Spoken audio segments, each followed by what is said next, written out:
Bonjour Louis Alliot. Bonjour. Le Rassemblement national n'a pas réussi à provoquer un retour aux urnes pour l'instant. Vous allez nous dire si c'est un échec. Quelle stratégie allez-vous adopter désormais? Allez-vous notamment voter la suspension de la réforme des retraites, vous qui réclamez son abrogation depuis 2 ans? Mais d'abord, Louis Alliot, c'est un événement inédit. Nicolas Sarkozy, ancien président de la République, dormira en prison cette nuit à la prison de la Santé à Paris après sa condamnation dans l'affaire dite libyenne. Et le garde des Sceaux, Gérald Darmanin, a prévu d'aller le rencontrer. Écoutez, il était invité hier de France Inter. J'ai été voir Nicolas Sarkozy, vous savez quoi, j'irai le voir d'ailleurs en prison. Comme garde des Sceaux, je m'inquiéterai de ses conditions de sécurité. On a appris aussi qu'Emmanuel Macron avait reçu l'ancien président à l'Élysée vendredi. Ces égards venant du ministre de la Justice, du président Emmanuel Macron, ils sont normaux ou ils vous dérangent ? Écoutez, il est quand même ancien président de la République, c'est pas rien. Hein. Il a eu le visage de la France pendant 5 ans. Et il est détenteur d'un certain nombre de, on va dire, de secrets d'État, qu'on le veuille ou non. Et donc, ce n'est pas un citoyen comme un autre. C'est aujourd'hui un justiciable comme un autre, hein, la preuve. Mais c'est sa qualité d'ancien président de la République en fait un personnage à part. La preuve, c'est qu'il est de droit, par exemple, membre du Conseil constitutionnel. La Constitution, donc c'est pas un Il y a renoncé depuis qu'il avait été. Oui, non, mais c'est pour vous dire. Ce compte de campagne avait été rejeté par le Conseil constitutionnel. C'est pour vous dire qu'il a un statut et que c'est pas tout à fait un Français comme un autre, on va dire, même si c'est un justiciable comme un autre. Donc Emmanuel Macron a raison de dire que c'était normal sur le plan humain de recevoir un de ses prédécesseurs. Alors sur le plan humain, je ne peux pas juger, je ne connais pas leur relation d'amitié mais c'est M. Darmanin qui finalement, sur le problème de la sécurité de cet ancien président de la République, a trouvé, je pense, le ton juste. Il va aller le visiter. Je pense que là aussi, hein, on entre dans une phase, si vous voulez, que nous ne connaissions pas. C'est la première fois qu'un président de la République un ancien président de la République est incarcéré pour des faits qui, il faut bien le dire, choquent beaucoup de monde. Le jugement choque beaucoup de monde, puisque j'ai vu des magistrats, des avocats faire des tribunes, des anciens membres d'ailleurs du Conseil constitutionnel, etc. Parce que c'est vrai qu'une condamnation sans preuve, marquée du sceau de l'exécution provisoire, qui vise tout simplement à mettre M. Sarkozy en prison, c'est choquant. Vous dites qu'il a été condamné sans preuve ? Oui, il n'y a pas de preuve. Il y a l'intime conviction... Il a été condamné en première instance à 5 ans de prison pour association de malfaiteurs. Oui, non, mais sans preuve. Quand vous lisez le jugement, on vous dit il aurait dû savoir. Il aurait dû savoir, c'est pas tout à fait, il savait. Et donc on peut s'interroger aussi sur la motivation des magistrats qui, par l'exécution provisoire, le placent en détention. Est-ce qu'il y a une solidarité avec Nicolas Sarkozy? Parce que le Rassemblement national aussi a été confronté aux affaires, parce que Marine Le Pen aussi est confrontée à l'exécution provisoire de sa peine d'inéligibilité. Ça vous rend solidaire de ce qu'il vit? Écoutez, je crois que tous les partis sont confrontés à ce genre de choses et depuis bien longtemps. C'est pas une solidarité, c'est une affaire de droit. C'est soit le droit s'applique de la même manière pour tout le monde, soit il ne s'applique pas de la même manière pour tout le monde. Et sur l'exécution provisoire, on en revient à ce sujet de droit. Aujourd'hui, vous avez quand même le Conseil constitutionnel qui, par exemple, pour les élus locaux, pointe un certain nombre de choses, pour les députés, pointe un certain nombre d'autres choses, et on voit bien que cette exécution provisoire pose problème. Donc je pense qu'à l'avenir, cette jurisprudence évoluera, et dans cette évolution... Parce que c'est pas la faute des magistrats, l'exécution provisoire, c'est le législateur qui a créé cette... Je suis bien d'accord avec vous. C'est peut-être la loi qui doit évoluer. Sauf que le législateur, aujourd'hui, il vote des choses dont il voit aujourd'hui les conséquences qu'il n'avait pas prévues, mais il ne fait jamais machine arrière, hein, parce qu'il ne veut pas prendre le risque de l'impopularité. Donc on en arrive à des aberrations. Louis Alliot, est-ce qu'il n'y a pas un 2 poids 2 mesures? L'exécution provisoire s'est prononcée quasiment tous les jours dans les tribunaux français. Est-ce que vous n'êtes pas en train de demander un traitement de faveur pour les politiques par rapport aux Français lambda? Elle est prononcée notamment en matière civile pour protéger des droits, et elle est prononcée en matière pénale pour des faits, j'allais dire, de droit commun, c'est-à-dire de violence, de vol, etc. Donc des choses très graves. Là, si demain la Cour d'appel relaxe M. Sarkozy... Ce qui est possible, puisqu'il est à nouveau présumé innocent, il y aura un nouveau procès. Oui, mais ça c'est de la fiction. Et on me dit il est présumé innocent, mais il va en prison, il y a quand même un problème, non? S'il est présumé innocent, il ne doit pas aller en prison. Tout le monde le voit bien, ça. Or là, il va en prison, et peut-être sera-t-il relaxé en cour d'appel. Et alors là, les magistrats qui ont prononcé l'exécution provisoire, il se passe quoi? Eh bien, il ne se passera rien. un ancien président de la République française aura été mis en prison, je ne sais pas combien de temps, parce qu'un tribunal l'a décidé en première instance et que cette décision aura été contestée en appel par d'autres magistrats. Moi, je trouve ça, laissez-moi vous le dire, très inquiétant, même pour le système judiciaire. Louis Alliot, écoutez la réaction de Rémi Hetz, procureur général près la Cour de cassation. Il était sur France Info tout à l'heure et il réagissait à l'émotion suscitée par cette incarcération et notamment à la déclaration de Gérald Darmanin, le garde des Sceaux. Il y a un risque qu'une telle visite soit ressentie par les magistrats et soit, et c'est important, soit perçue par l'opinion comme une forme d'obstacle finalement à cette sérénité recherchée et de risque donc d'atteinte à l'indépendance des magistrats. Est-ce qu'il y a un risque d'atteinte à l'indépendance des magistrats? Olivier Faure, à l'instant, le patron du PS, dénonçait aussi des pressions sur les magistrats de façon indirecte, avec ces égards qui sont accordés. Il ne faut pas s'en prendre aux magistrats directement, ça c'est la règle et c'est puni d'ailleurs par le code pénal, mais on a le droit de discuter d'une décision de justice, et encore heureux. Une république, c'est un équilibre des pouvoirs, l'exécutif, le législatif, le judiciaire. Il y a des décisions de justice qui sont rendues au nom du peuple français. On a le droit de les commenter, de les contester, de manifester le mécontentement quand on juge qu'elles ne sont pas justes. Mais ce qu'on n'a pas le droit de faire, c'est de s'attaquer directement à des magistrats. Ça me paraît évident. Sauf que le garde des Sceaux, qui est quand même le patron, on va dire, de l'administration pénitentiaire, il va voir si cet ancien président de la République sera, j'allais dire, incarcéré dans les meilleures conditions de sécurité. Ça ne me paraît pas choquant. Je suis assez surpris que le procureur, lui, soit choqué. Mais Louis Alliot, vous n'avez pas, le sentiment que vous vous protégez tous un peu entre vous, Marine Le Pen, Nicolas Sarkozy? Parce que le Français lambda, quand il est condamné et qu'il va en prison, il n'y a pas de rassemblement organisé, il n'y a pas de visite du garde des Sceaux, il n'y a pas de... Ça, c'est pas vrai, mais encore une fois... Pas dans les mêmes proportions. Encore une fois, on n'est pas là dans des faits... on est dans la délinquance entre guillemets financière. On n'est pas dans la délinquance de violence. Tous les jours en France, et j'en suis moi un témoin en tant que maire, vous avez des malfrats qui sont arrêtés 10, 15, 20 fois, remis au juge et libérés. Mais... Ça, les Français, excusez-moi, les Français sont témoins de cela. L'autre jour, des policiers à Dunkerque, je crois, ont été passés à tabac et puis des magistrats les ont relâchés. Bon, depuis, ils ont été incarcérés. Donc on voit bien qu'il y a quand même, en matière de justice, des choses plus positives, d'autres négatives, et il est tout à fait normal de pouvoir les critiquer. Parce que je ne vois pas pourquoi il y aurait un pouvoir au-dessus des autres. Mais voilà. Louis Alliot, vous pouvez donc faire du en même temps, critiquer le laxisme de la justice et en même temps vouloir remettre en cause l'exécution provisoire dès que ça touche des politiques. Mais l'exécution provisoire, je vous ai dit qu'elle a été faite pour protéger des intérêts notamment civils. Quand il n'y a pas de danger pour l'avenir, enfin, je veux dire, M. Sarkozy n'allait pas recommettre des faits qui lui ont été reprochés, d'ailleurs il a été relaxé pour beaucoup, n'allait pas s'échapper de France pour aller se cacher je ne sais où. Donc l'exécution provisoire, elle vise à ça. Elle vise à protéger la société de la récidive, en quelque sorte, ou de comment on appelle ça, des faits qui pourraient encore être commis. Mais ce n'est pas le cas.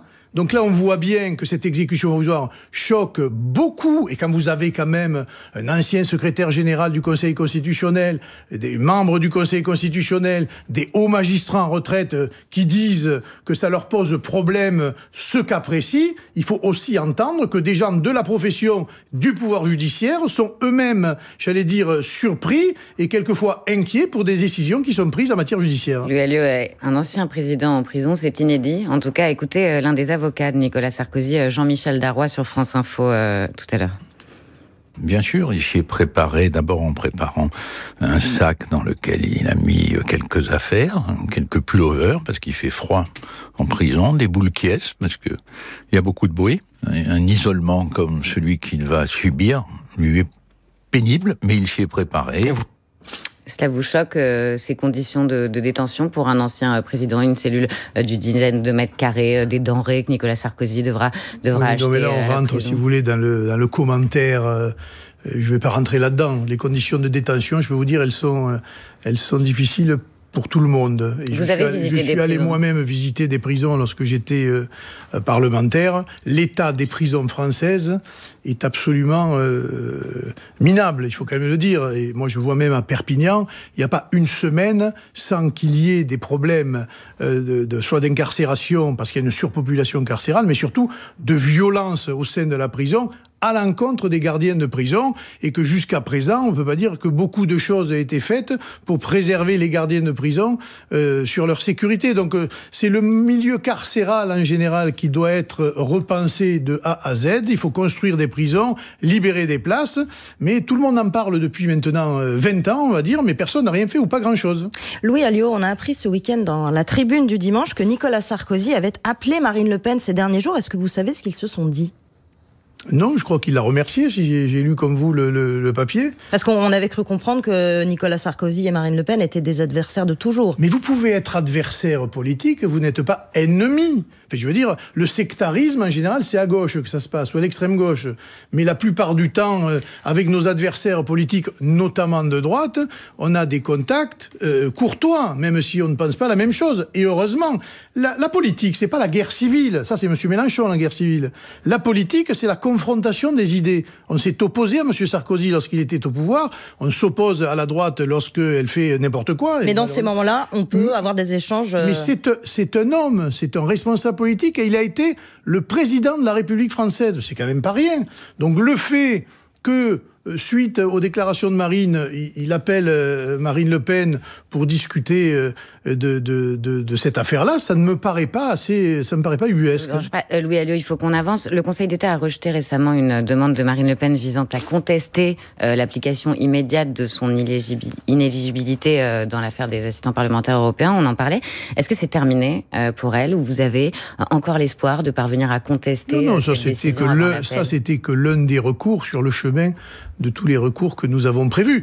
Vous en avez beaucoup d'autres qui pourraient fonctionner ? Vous verrez bien, mais la véritable audience... Vous ne voulez pas les dévoiler ? Non, mais la véritable audience, ce sera celle qui commencera mi-janvier, qui se terminera mi-février.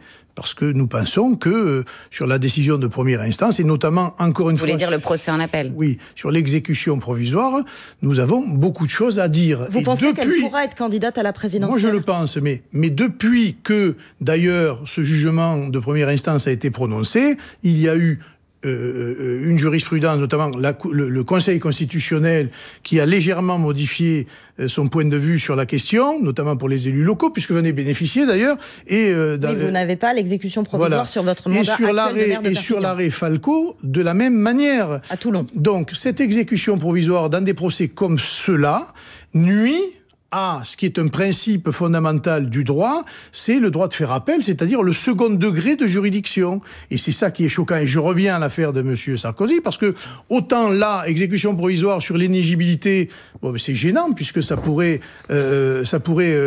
empêcher Marine Le Pen d'être candidate à l'élection présidentielle, mais là, ça met quelqu'un en prison. Privation de liberté, c'est quand même pas rien. Voilà. Louis Alliot, dans un instant, le Rassemblement national votera-t-il la suspension de la réforme des retraites ? Pourquoi le parti, le RN, qui fustigeait l'oligarchie, s'oppose-t-il désormais à la taxe Zuckman ? Vous nous répondez tout de suite, Louis Alliot. Mais d'abord, l'info en 1 minute. Il est 8h47 et c'est Julien Raymond. Une biographie de Jésus, le comte de Monte Cristo, quelques pullovers et des boules caisses. Voilà ce qu'emporte avec lui Nicolas Sarkozy, l'ancien président, incarcéré à partir de ce matin à la prison de la Santé, condamné à 5 ans de prison ferme avec exécution provisoire pour association de malfaiteurs dans l'affaire libyenne. L'un de ses avocats annonce sur France Info formuler une demande de remise en liberté dans les meilleurs délais. Un rassemblement d'une centaine de soutiens à l'ancien président a débuté non loin de son domicile. Quelques personnalités sont sur place. Nadine Morano, l'eurodéputée, ou encore la porte-parole DLR, Agnès Evren. La présidente du musée du Louvre auditionnée demain au Sénat à la suite du spectaculaire vol de joyaux d'une valeur inestimable dimanche dans le musée parisien. Une commission d'enquête sur la protection du patrimoine va par ailleurs être proposée à l'Assemblée. Et puis Ousmane Dembélé dans le groupe du Paris Saint-Germain, peut-être le verra-t-on ce soir à Leverkusen en Allemagne après un mois d'absence pour le récent vainqueur du Ballon d'Or. 3e journée de Ligue des Champions de football, coup d'envoi 21h entre le PSG et le Bayer Leverkusen. France Info. Le 8-30 France Info, Aurélie Herbemont, Agathe Lambray. Avec Louis Alliot, maire de Perpignan, premier vice-président du Rassemblement national, le RN qui a échoué à renverser le gouvernement. Quelle stratégie désormais, Aurélie, notamment sur la réforme des retraites? Au Rassemblement national, vous réclamez depuis 2 ans l'abrogation de la réforme des retraites. Comme la gauche, le gouvernement a fini par céder sous la pression des socialistes. Ça veut dire que les députés du Rassemblement national voteront la suspension de la réforme des retraites prévue dans le budget de la Sécu? On verra la forme que ça prend au niveau du texte, puisqu'il va être obligé de l'introduire dans le projet de loi de sécurité sociale. Et donc, si ça arrive jusque-là, et si elle est bien présente au vote, nous voterons la suspension, bien sûr.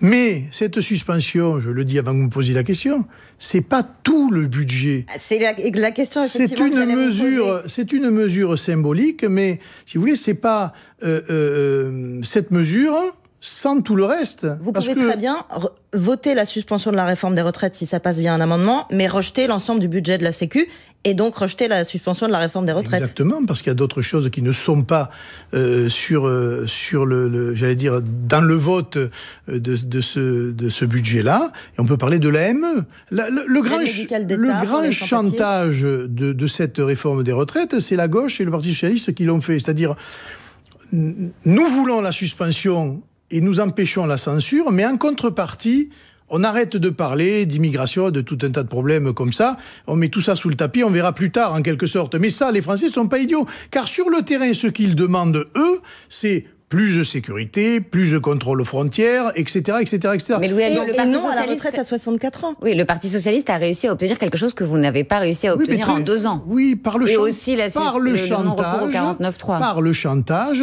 et par le fait de sauver un gouvernement qui est ultra minoritaire dans le pays. C'est ce que vous aviez fait avec le gouvernement de Michel Barnier aussi. Si vous ne pouvez pas accuser les socialistes de faire la même chose que vous avez fait l'an dernier avec Michel Barnier. Encore une fois, avec M. Barnier, on avait posé des règles, il ne les a pas respectées, il a été censuré.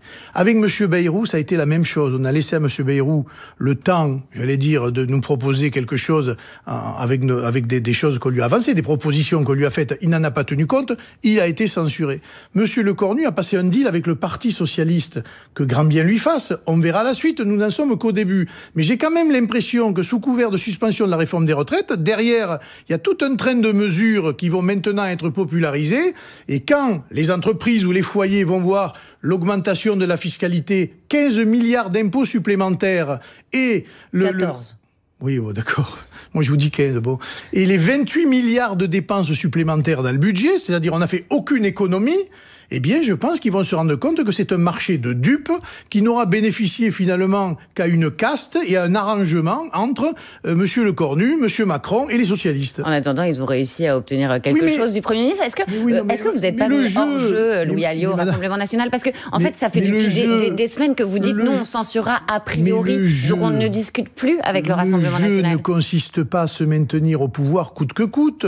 Le jeu est de regarder si, à la base, dans les rues, dans les entreprises, dans les services publics, les gens sont heureux et s'ils cautionnent cette politique-là, ils n'en veulent pas. Ils ne veulent plus de M. Macron, ils ne veulent pas de ce gouvernement et ils voient bien aujourd'hui que c'est une majorité qui a été faite de briques et de brocs pour sauver ce gouvernement au nom de la stabilité. Stabilité qui est tout à fait, je vais dire, fumeuse parce que qu'il y ait une élection demain ou après-demain, il faudra revenir aux urnes. C'est une certitude parce que ça ne tiendra pas. Sur le budget, il y a aussi la question de la fiscalité pour les plus riches. La taxe Zuckman, c'est une mesure phare proposée par la gauche. Elle a été rejetée hier en commission des finances de l'Assemblée. Elle sera de nouveau débattue dans l'hémicycle à partir de vendredi. Le RN ne la votera toujours pas ? Mais non, c'est un totem de la gauche qui croit qu'on va aller ponctionner les riches pour sauver le déficit de la France. Mais la gauche a refusé notre propre IFF sur les fortunes financières. Qui préserve au moins l'outil de travail, ce que ne fait pas la taxe Zuckman. Mais voilà, c'est idéologique. La gauche ne partage pas ce que l'on propose et nous ne partageons pas ce que la gauche propose. Donc voilà, c'est que ça fait partie du jeu démocratique. Pardon, mais si elle a été votée, cette taxe Zuckman, c'est aussi grâce à l'abstention du Rassemblement national en février dernier. Est-ce que c'est pas le symbole, vous êtes abstenus, enfin les députés, ils auraient pu voter contre, les députés RN, est-ce que c'est pas le symbole de votre ambiguïté sur la fiscalité des plus riches? On a du mal à comprendre. Non, parce que dans une situation sociale et économique compliquée, une majorité de Français comprend de plus en plus mal qu'il y ait des très gros patrimoines et des très grosses richesses qui ne contribuent pas autant qu'ils devraient, j'allais dire, à l'effort national.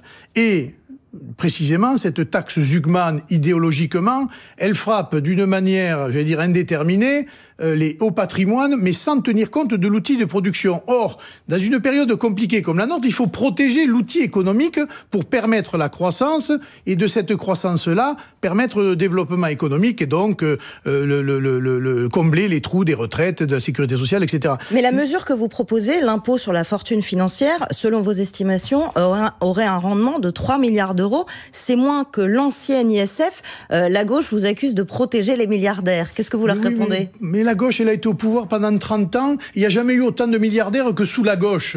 Il faudrait bien s'intéresser à ce qu'il raconte. Enfin, moi, je me souviens de M. Hollande avec son grand discours à l'époque où il avait dit sur les valeurs... La taxe à 75%. Oui, voilà, de ces choses-là. Et en fait, on voit bien que quand ils sont aux affaires, c'est une autre manière de gouverner. Et que l'on voit bien des grands patrons qui sont... Il y avait des petits soucis au niveau du Conseil constitutionnel sur la taxe à 75%. Les fameuses grandes richesses, elles sont autant de droite que de gauche dans notre pays. Ce qu'il faut regarder, c'est ce qu'elles apportent au pays en matière d'emploi, en matière de prestige de la France et en matière de croissance. Ça, il faut le regarder. Mais taper comme des sourds, j'allais dire d'une manière aveugle et indéterminée sur les plus riches d'entre nous, puisque c'est quand même le peuple français, je trouve qu'il y a là quelque chose de particulier, sauf à vouloir transformer la France en Venezuela.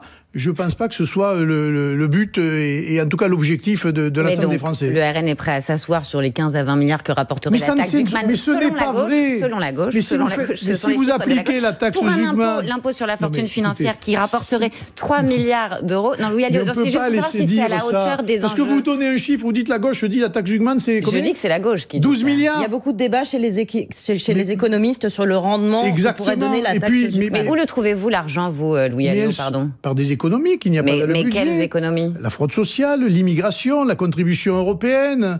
Enfin, il y a beaucoup de choses où on pourrait aller chercher des économies qui ne sont pas dans ce budget. En revanche, là, ils sont allés chercher... Il y a un projet de loi contre aussi la fraude fiscale et la fraude sociale qui a été déposé en même temps que le budget par le gouvernement. Et combien le rendement, vous l'avez regardé ? Vous savez que c'est très compliqué. 1 milliard. Ouais, c'est beaucoup, 1 milliard. Alors qu'on sait très bien que la fraude sociale, c'est au minimum 10 milliards. Oui, mais c'est pas forcément très facile à tracer. Alors, j'ai bien compris que quand c'est eux qui proposent, c'est pas facile, et que quand c'est nous qui proposons, c'est irréalisable. Voilà. Alors, c'est pas tout à fait ça, parce que le Haut Conseil du financement de la protection sociale estime que même le gouvernement est trop ambitieux avec c'est un peu plus de 1 milliard, alors que vous, RN, vous prétendez récupérer 10 milliards sur la fraude sociale. Non mais Louis Alliot, c'est-à-dire que vous prétendez qu'avec le RN au pouvoir, vous allez faire tout ce que personne n'a jamais réussi à faire, recouvrir quasiment l'intégralité de la somme. Pas l'intégralité de la somme, mais je prétends que tous les comités Théodule qui sont là depuis 20 ans dans les meubles de la République et qui font des appréciations, des commentaires, des prédictions, se sont plantés depuis 20 ans. Et qu'à cause de ces gens-là, nous en sommes dans la situation où nous en sommes aujourd'hui, c'est-à-dire 3 000 milliards de dettes, un déficit budgétaire de plus de 130 milliards, un déficit commercial de 95 milliards, etc., etc., etc. Donc les experts, c'est très joli sur les plateaux de télévision, mais quand ils sont dans le dur de la décision, eh bien, je me rends compte qu'ils se plantent beaucoup plus que les autres. Alors laissez finalement des politiques qui n'ont aucune responsabilité dans la situation actuelle et qui aspirent à gouverner tels que nous, et peut-être, alors là, à ce moment-là, vous verrez que des décisions qui peuvent vous paraître farfelues, eh bien, sont de nature à résorber une partie du déficit qui est celui de la France aujourd'hui. Louis Alliot, comme tous les jours, c'est le moment de la question qui à retrouver sur les réseaux sociaux de France Info. Aujourd'hui, la question qui cherche sa boussole. Un autre sujet sur lequel on a du mal à comprendre le positionnement du RN. Jordan Bardella a tendu la main au LR en vue de former une alliance de gouvernement en cas de dissolution. Mais Marine Le Pen répète, elle, qu'il est hors de question de faire l'union des droites. Vous êtes plutôt bardelliste ou mariniste sur ce sujet ? Je suis les deux. Parce qu'en fait, on ne parle pas de la même chose. Oui, en même temps, oui. Mais hier, par exemple, j'ai écouté M. Copé. Il est évident qu'on ne peut faire aucune alliance avec M. Copé, qui nous déteste, qui fait des commentaires en permanence, etc. Mais cette alliance avec la droite... Quelle droite ? Mais enfin, l'alliance avec la droite, elle se fait dans les urnes déjà. Je rappelle qu'il y a 20 ans à peu près, les LR faisaient 30% et nous faisions 10-15%. Aujourd'hui, nous faisons plus de 35% et les LR font moins de 10%. Donc dans les urnes, les électeurs se sont déjà chargés de faire cette union de droite. Moi, et au niveau des élus, Marine Le Pen dit qu'elle ne veut pas d'union avec les LR macronisés, sauf que les LR sont dans le socle commun, donc c'est les LR avec qui vous pourriez travailler? Sauf qu'on voit bien encore dans la récente crise sur le budget qu'il y a deux sortes de LR. Oui. Il y a ceux qui vont au secours de M. Macron et M. Lecornu pour sauver le budget et pour sauver ce gouvernement, et puis vous avez les autres LR qui n'en veulent pas et qui, petit à petit, font un pas vers nous. M. Bellamy, à l'Europe, qui a voté la motion de censure qui a été déposée par Jordan Bardella, même M. Retailleau, qui pense que la censure était la meilleure chose à faire sur ce budget. Donc on voit bien que les positions bougent, et en tout cas au niveau local, et moi je l'ai expérimenté à Perpignan, sur ma liste, il y avait des gens DLR, et finalement, on se comporte plutôt bien ensemble. C'est peut-être un modèle à regarder pour les autres villes. Merci Louis Alliot d'avoir répondu aux questions de France Info. Merci Aurélie, on se retrouve demain. À demain. Vous restez avec nous, je vous retrouve dans un instant pour les informer avec Renaud Dely. À tout de suite.